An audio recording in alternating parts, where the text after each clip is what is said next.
फरवरी को भी नहीं हुए, उठ खड़े हुए और उठ खड़े रहेंगे इंशाल्लाह। वजीर आजम इमरान खान इस हाउस का इंशाल्लाह वजीर आजम बनेगा, ये आप याद रखिएगा।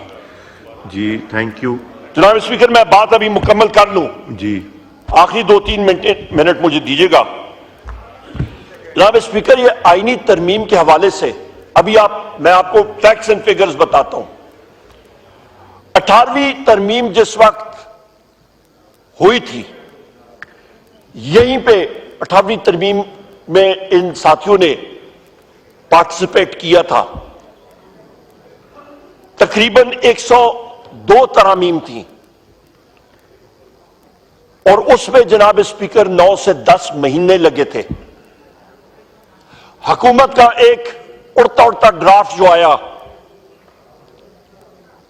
उसका जनाब स्पीकर पहला ड्राफ्ट आया, उस पर 62 अमेंडमेंट्स आर्टिकल्स में, उसके बाद 56 और आज जो आया है उस पे 23 है। और चाहते क्या है ये कि बजाय उस पे कि कमेटी जो है वो तब माइंड अप्लाई करे कि वो तेज गाम लगा के घंटों में उसको पास करें। ये स्पेशल कमेटी जनाब स्पीकर,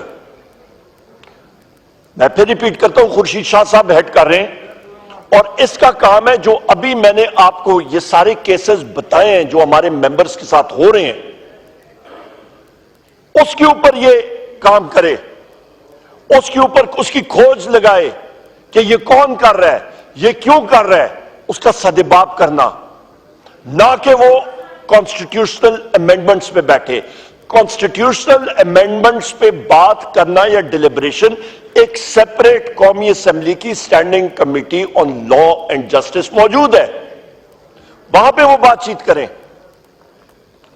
और यहां पे जनाब स्पीकर इस चीज को पुश करना जल्दी किस चीज की है, इस आइन साजी के एक एक चीज पे आने वाली कई नस्लें जो हैं वो मुतासर होती हैं। जल्दबाजी किसकी, 2 महीने लगा ले, 3 महीने लगा ले। कौन सा फाइनेंस बिल है कि आपने बजट का जो फाइनेंस बिल है कि आपका कट ऑफ डेट है 30 जून के बाद आपका बजट ना अप्रूव हो तो तनख्वाहें लोगों को नहीं मिलेंगी।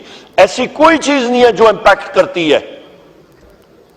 आप अंदाजा ये लगा लें जनाब स्पीकर कि आपका कॉन्स्टिट्यूशनल कोर्ट्स के ऊपर यह चर्चा चला था सुप्रीम कोर्ट में कि जी हम लोग ये बनाना चाहते हैं कि आपका 60,000 केसेस पेंडिंग है। टोटल बैरिस्टर गौर साहब ने चेक कराया था, मेरा ख्याल है कितने केसेस थे बैरिस्टर साहब कॉन्स्टिट्यूशनल? 148 कॉन्स्टिट्यूशनल केसेस पेंडिंग है सुप्रीम कोर्ट में, 148। तो 60,000 से 148 आप मिन्हा कर लें, उसके लिए एक पूरी आप कोर्ट बनाना चाह रहे थे। ये किसको डिसीव करना चाह रहे हैं जनाब स्पीकर कि जी बड़ा जरूरी है, हमें बताया गया कि आईनी कोर्ट, आईनी अदालत बनेगी, उस पे केसेस सुने जाएंगे और दूध और शहद की नदियां बह जाएंगी पाकिस्तान में। खुदारा वो 148 केसेस के लिए आप कॉन्स्टिट्यूशनल कोर्ट बनाएंगे तो वो तकरीबन 59,000 और 800 एंड सम जो केसेस हैं उसके बारे में कौन सोचेगा? उसके बारे में कोई आईनी तरमीम नहीं है, उसके बारे में कोई आप जुडिशरी को एम्पावर नहीं कर रहे हैं, आप प्रोविंशियल हाई कोर्ट्स को नहीं एम्पावर कर रहे हैं, नहीं, उसके बारे में कोई सोच नहीं।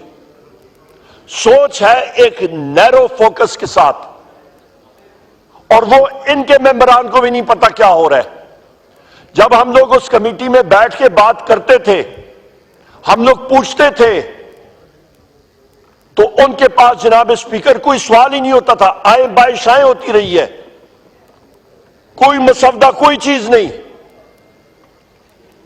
आखिर में मैं ये बात जरूर करूंगा जनाब स्पीकर के अवामी नेशनल पार्टी ने हर एक पार्टी का एक हक होता है वो अपनी तरमीम लाए, चाहे प्राइवेट मेंबर्स बिल के जरिए हो, चाहे किसी और बिल के जरिए हो, जरूर लाए या उनके पास मेजॉरिटी है तो। उन्होंने खैबर पख्तूनख्वा जिससे मेरा ताल्लुक है, और यहां पे हम लोग 3-4 लोग यहां पे मौजूद हैं और भी साथी हैं, यहां पे गवर्नमेंट के ट्रेजरी के बेंचेस के साथी हैं, یہاں پہ جناب والا وہ نام خیبر پختونخوا کا ایک بار پھر تبدیل کرنا چاہتے ہیں، اس سے ہم نہیں اگریمنٹ میں، اور مجھے اکراس دا بورڈ، مجھے خود پی ایم ایل این کے ممبرز نے کال کی، مجھے پیپلز پارٹی کے لوگوں نے کال کی، اور انہوں نے کہا پی ٹی آئی کا تو ہمارا ہے ہی ہے، انہوں نے کہا عمر ایوب یہ بات آپ نے ضرور اٹھانی ہے، اور وہاں پہ میں نے یہ بات اٹھائی ہے اس کمیٹی میں نے اس پہ آج پبلک سٹیٹمنٹ بھی دی ہے۔ خدارہ یا عوامی نیشنل پارٹی کے لیڈر اور وہ لوگ اپنی ولیج کاؤنسل کی سیٹ بھی نہیں جیت سکتے ہیں، تو آپ کی ڈوبتی ہوئی سیاست آپ ایسی گمکری کے ساتھ آپ نہیں کر سکتے ہیں۔ خیبر ایک حصہ ہے کے پی کے کا، خیبر پختونخوا کا، اور ساری جگہ جو ہیں ڈیرہ جات، ڈیرہ اسماعیل خان، چترال، ہزارہ، ساروں کی ریپرزنٹیشن ہے۔ خدارہ ڈیوائسو نہ بنے، انکلوسیو بنے۔ انکلوسیونس ہوگی تو ملک آگے چلے گا۔ آخر میں جناب اسپیکر میں یہی بات کروں گا کہ جو کیسز ہمارے لوگوں پہ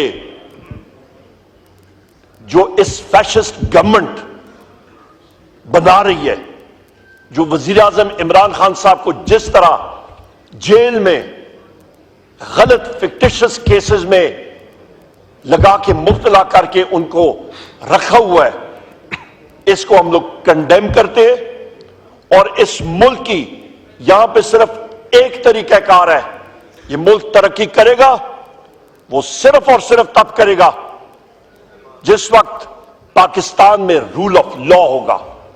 مختلف ڈیلیگیشنز آئے، ساروں نے ایک ہی بات کی ہے، انفارملی ہم سے آؤٹ ریچ کرتے ہیں، بات چیت کرتے ہیں، اور انہوں نے گورنمنٹ کو بھی کہا یہ پرنٹ میڈیا کو اربوں روپے کے اشتہارات دے دیں، جو مرضی ہے دے دیں، اشتہارات سے یا ایس آئی ایف سی سے یا ڈی آئی ایف سی سے انویسٹمنٹ نہیں آئے گی، ایک چیز سے انویسٹمنٹ آئے گی، آئین اور قانون کی بالادستی۔ اور آئین اور قانون کی بالادستی جناب اسپیکر تب آئے گی جس وقت آپ آئین اور قانون کے دائرہ کار میں رہتے ہوئے کوئی بھی آئین سازی کرنا چاہیں تو اس کے اندر رہ کے کریں، نہ کہ آپ اسٹیٹ کے اوزار۔ میں پھر آرٹیکل آپ کو پڑھ کے سنا دیتا ہوں جہاں پہ اسٹیٹ کی ڈیفینیشن، آخر میں بات کروں گا ریاست ہوتی کیا چیز ہے۔ ریاست ہے مجلس شورا، یہ ایوان، اور سامنے سینٹ ہمارے، اور وفاقی حکومت، صوبائی حکومت اور صوبائی اسمبلیاں، اور وہ ادارے جو کہ ٹیکس نافذ کر سکتے ہیں، جن کے پاس اختیار دیا ہوا ہے اس آئین پاکستان میں۔ باقی جتنے ادارے ہیں، چاہے وہ آپ کی رینجرز ہو، چاہے آپ کی پولیس فورس ہو، چاہے آپ کی اینٹی نارکوٹکس فورس ہو، چاہے آپ کی مسلح افواج ہو، چاہے آپ کی انٹیلیجنس ایجنسیز ہوں،